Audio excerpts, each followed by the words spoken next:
Hello, ladies and gentlemen, it's Smiles here, and we are here with another chapter for the Field Guide, Book 1 of the Spiderwick Chronicles, by Tony Dieterlizzi and Holly Black.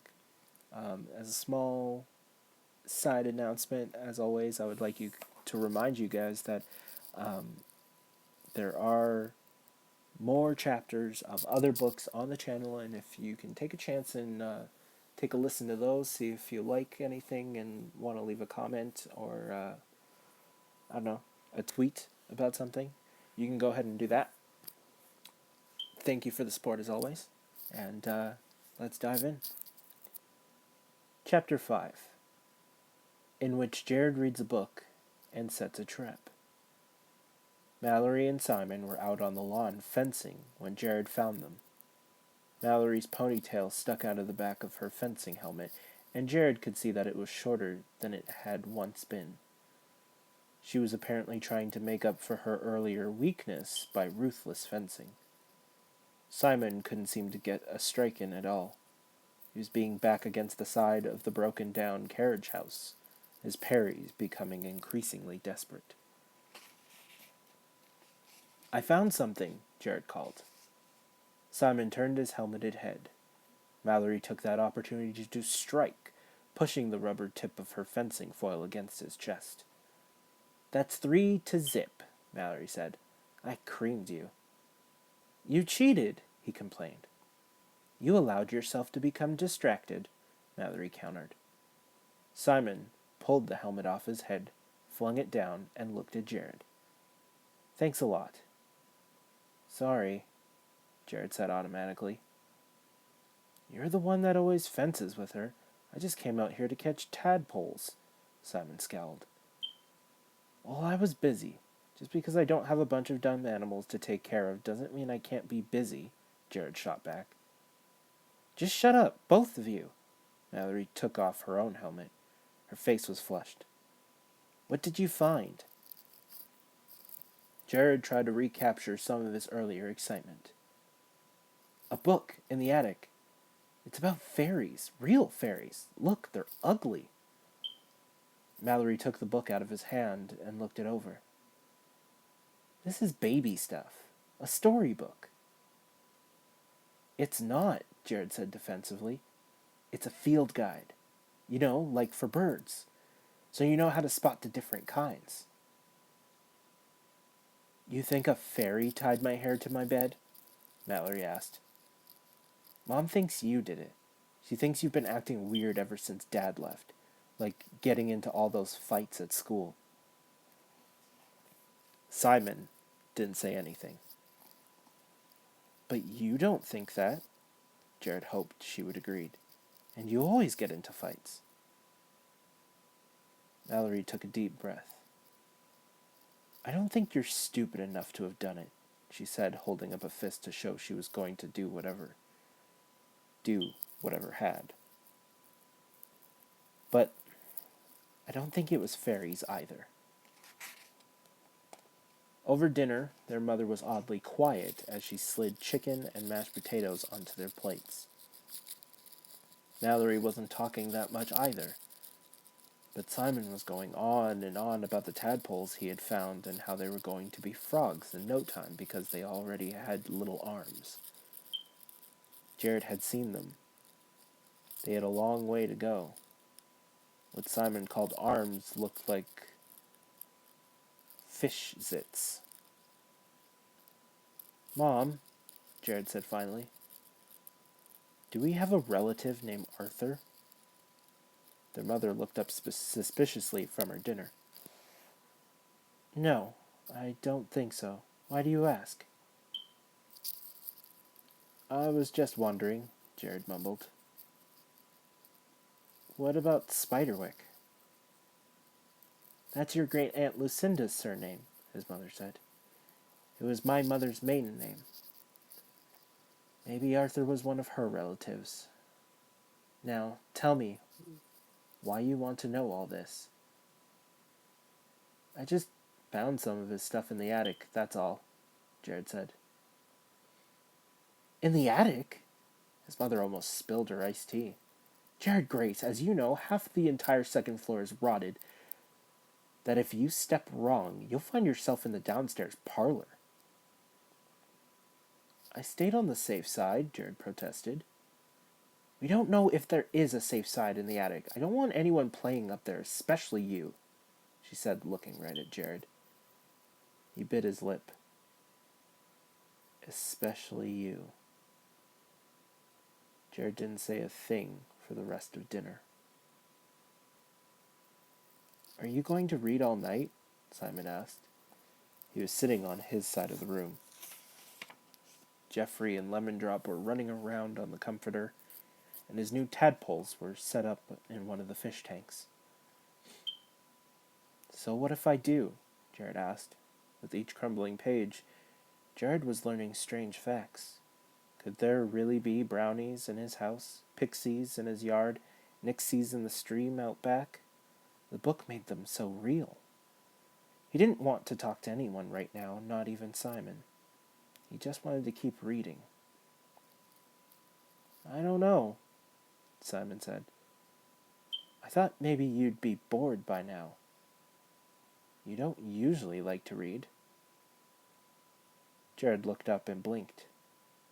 It was true. Simon was the reader. Jared mostly just got into trouble. He turned a page. I can read if I want to. Simon yawned. Are you worried about falling asleep? I mean, about what might happen tonight? Look at this. Jared flipped to a page close to the front. There's this fairy called a brownie. Like Girl Scouts? I don't know, Jared said. Like this, look. He pushed the page in front of Simon. On the yellowed paper, an ink drawing of a little man posed with a feather duster made from a badminton birdie and a straight pin. Next to it was a hunched figure, also small, but this one held a piece of broken glass. What's with that? Simon pointed to the second figure, intrigued despite himself.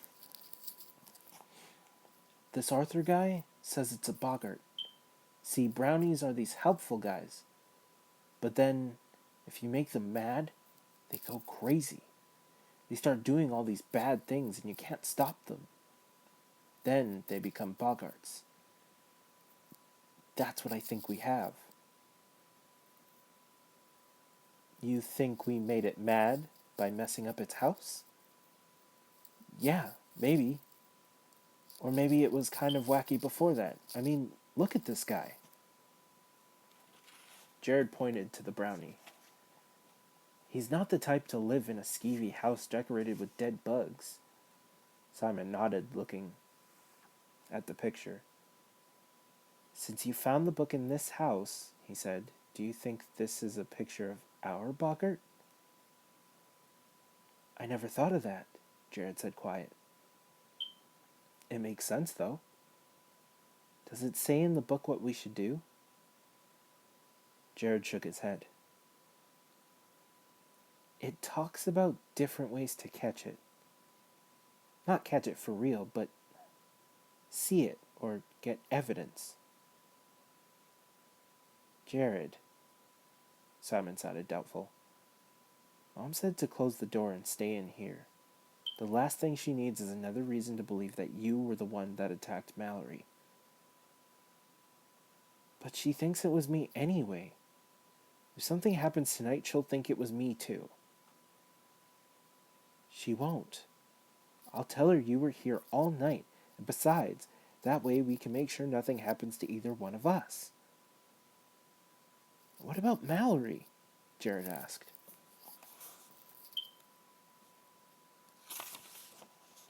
Simon shrugged. I saw her getting into bed with one of her fencing swords. I wouldn't mess with her.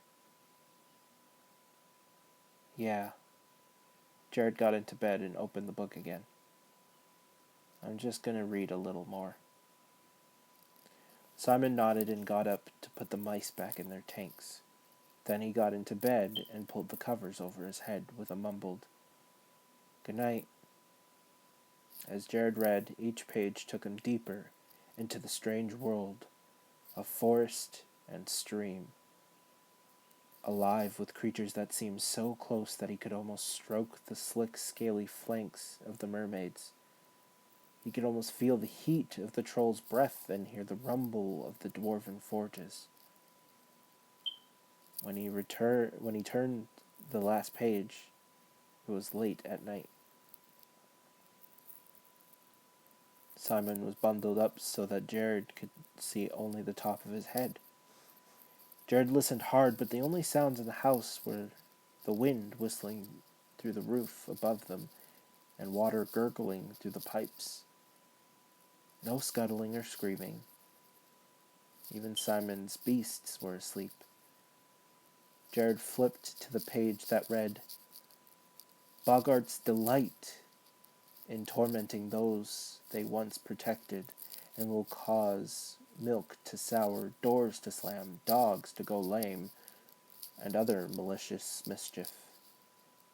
Simon believed him, sort of anyway, but Mallory and their mom wouldn't. And besides, he and Simon were twins. It almost didn't count for anything that Simon believed him. Jared looked at the suggestion of the book. Scattering sugar or flour on the floor is one way of obtaining footprints. If he had footprints to show, then they'd have to believe him. Jared opened the door and crept downstairs. It was dark in the kitchen and everything was quiet. He tiptoed across the cool tile to where his mother had put the flour, in an old glass apothecary jar on the countertop. He took out several handfuls and scattered them liberally on the floor. It didn't look like much. He wasn't sure how well footprints would show up. Maybe the boggart wouldn't even walk across the kitchen floor.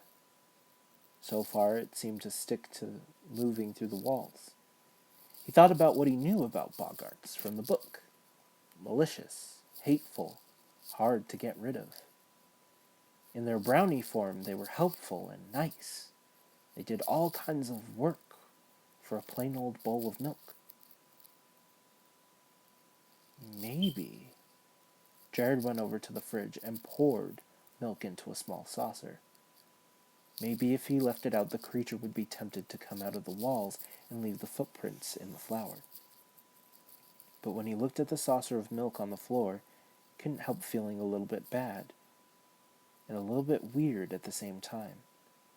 In the first place, it was weird that he was down here setting a trap for something he didn't even know if he would have believed in 2 weeks ago. But the reason he felt bad was, well, he knew what it was like to be mad. And he knew how easy it was to get into a fight, even if you were really mad at someone else. And he thought that just maybe that was how the boggart felt. But then he noticed something else. He'd left footprints of his own in the flour all the way from the milk back to the hall. "Crud," he muttered as he went to get the broom. The light cracked on. "Jared Grace!" It was his mother's voice coming from the top of the stairs. Jared turned fast, but he knew how guilty he looked. "Get back to bed," she said. "I was trying to catch..." But she didn't let him finish. "Now, mister, go." After he thought about it for a minute, he was glad she'd interrupted him. His boggart idea was probably wouldn't have been a big hit. With a look back over his shoulder at the flour dusting the floor, Jared slunk upstairs. Since it was kind of short, and it doesn't look like there's very many... Yeah, there's not a lot of pages to this next chapter, so I'll just read another 2 in 1. Chapter 6. in which they find unexpected things in the icebox. Jared rolled over at the sound of his mother's voice. She was angry. "Jared, you better get up." "What's going on?" Jared asked sleepily, peering up from the covers. For a second he thought he'd missed school until he remembered they'd moved and not even so much as set foot in the new school yet. "Up, Jared," his mother said. "You want to pretend you don't know? Fine. Let's go downstairs so you can see what's going on." The kitchen was a mess. Mallory had a broom and was sweeping up broken pieces of a porcelain bowl. The walls were painted with chocolate syrup and orange juice. Raw eggs oozed down the window panes. Simon was sitting at the kitchen table. His arms were covered with the same bruises Mallory had been wearing only a day before, and his eyes were red-rimmed like he'd been crying. "Well?" his mother asked expectantly. I didn't do this," Jared said, looking around at them. They couldn't really believe he would do something like this, could they? And there, on the floor of the kitchen, next to the drifts of cereal and scattered pieces of orange peel, Jared saw small tracks in the flour. They were the size of his little finger, and he could clearly see the imprint of the heel of a foot and the feathering in the front that might have been from toes. "Look," Jared said, pointing. "See, little footprints." Mallory looked up at him, and her eyes were narrowed with fury. "Just shut up, Jared. Mom says she saw you down here last night. You made those footprints." "I did not," Jared yelled back. "Why don't you look in the freezer then, huh?"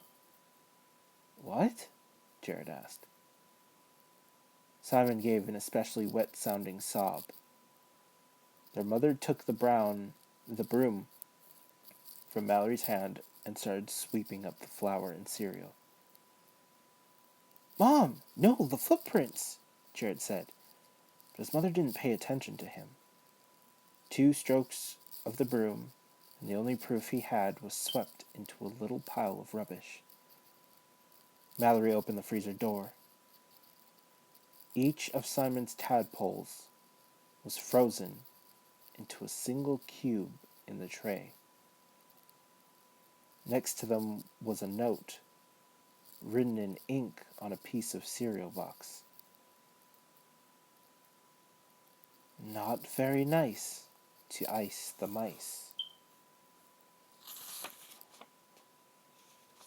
"And Jeffrey and Lemon Drop are gone," said Simon. "Now why don't you tell us what you did with your brother's mice?" said his mother. "Mom, I didn't do it. I really didn't."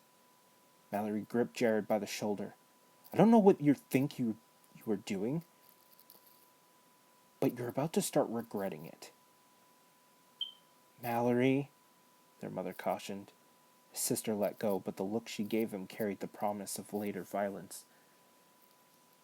"I don't think Jared did it," said Simon between sniffs. "I think it was the boggart." Their mother said nothing.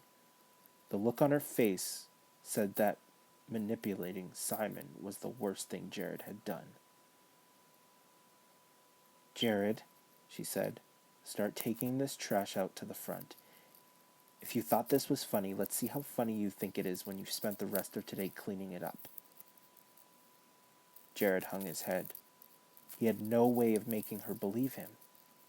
Silently, he got dressed, then gathered up 3 black garbage bags and started dragging them toward the front of the house. Outside, the weather was warm and the sky was blue. The air smelled of pine needles and freshly mown grass, but daylight didn't seem to be any comfort at all. One of the bags snagged on a branch, and when Jared tugged, the plastic ripped. Groaning, he dropped the bags and surveyed the damage. The tear was large, and most of the garbage had spilled out. As he started to gather things up, he realized what he was holding. The contents of the creature's house. He looked at the worn bits of cloth, the doll's head, the pins with the pearl tops. In the daylight, there were other things he had not noticed before. There had been a robin's egg, but it was crushed. Tiny slips of newspaper were scattered throughout, each one with a different, strange word on it. Luminous, read one. Soliloquy, read another. Gathering up all the pieces of the nest, Jared put them carefully aside from the rest of the trash. Could he make a new house for the boggart? Would it matter? Could that stop it? He thought about Simon crying and about the poor, stupid tadpoles frozen in ice cubes. He didn't want to help the boggart. He wanted to catch it and kick it and make it sorry for it ever coming out of the wall. Dragging the rest of the bags to the front lawn, he looked at the pile of the boggart's things, still not sure whether he was going to burn them or give them back, or what he carried them inside. His mother was standing in the doorway waiting for him. "What's all that?" she asked. "Nothing," Jared said. For once, she didn't question him, at least not about the pile of junk in his hands. "Jared, I know you're upset about your father leaving. We're all upset." Jared looked at his shoes in discomfort. Just because he was upset about his father leaving did not mean he had to trash their new house, or pinched his brother black and blue, or tied his sister hair to the headboard. "So?" he asked, thinking that her silence meant she was waiting for a response. "So," she repeated. "So you need to stop letting your anger control you, Jared Grace. Your sister works things out when she's fencing, and your brother has his animals, but you..." "I didn't do it," Jared said. "Why won't you believe me? Is it because of the fight at school?" "I have to admit," his mother said, "I was shocked to learn that you broke a boy's nose. That is just the kind of thing I'm talking about. Simon doesn't get into fights, and neither did you before your father left." He studied his shoes even more intently. "Can I go inside now?" She nodded, but then she stopped him with one hand on his shoulder. "If anything happens around here, I'm going to have to take you to see someone. Do you understand?" Jared nodded, but he felt weird. He remembered what he said about Aunt Lucy and the nut house, and suddenly felt very, very sorry. And that is the end of these two chapters. Please let me know what you thought in the comments. Definitely leave me suggestions of books you would like me to read. And once again, please definitely check out the other stuff. And definitely you will hear another couple chapters here and there throughout this week. Thank you for listening, and until next time, I'll catch you later.